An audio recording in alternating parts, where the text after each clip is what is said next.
Tawhid Hridoy now clears the boundary, gets the maximum.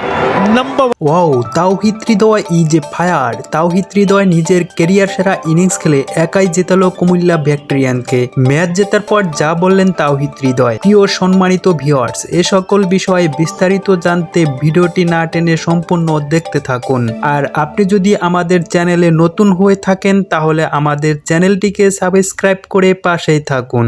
গতকাল BPL এর দিনের দ্বিতীয় ম্যাচে ঢাকার মুখোমুখি হয়েছিল কুমিল্লা ভেক্টোরিয়ান। দুর্দান্ত ঢাকা প্রথমে ব্যাট করতে নেমে দুর্দান্ত শুরু করেছিল। নাইম শেখ এবং সাইফ হাসানের জোড়া 50-তে নির্ধারিত 20 ওভারে 4 উইকেট হারিয়ে 175 রান করে দুর্দান্ত ঢাকা। কুমিল্লার জন্য 176 রানের টার্গেটটা মিরপুরের মাঠে একটু বড়ই ছিল, তবে এই টার্গেট তাড়া করতে নেমে শুরুতেই 23 রানের মধ্যে 3 উইকেট হারিয়ে ফেলে কুমিল্লা ভেক্টোরিয়ান।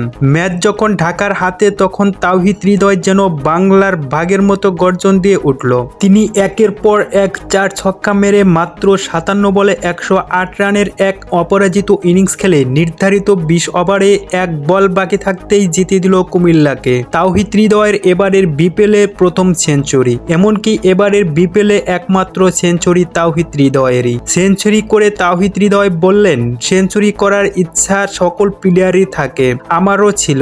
গত বছর যেটা হয়নি তবে সেটা এবছর হয়ে গেল, তবে আমি কখনো ভাবিনি আমি সেঞ্চুরি করব।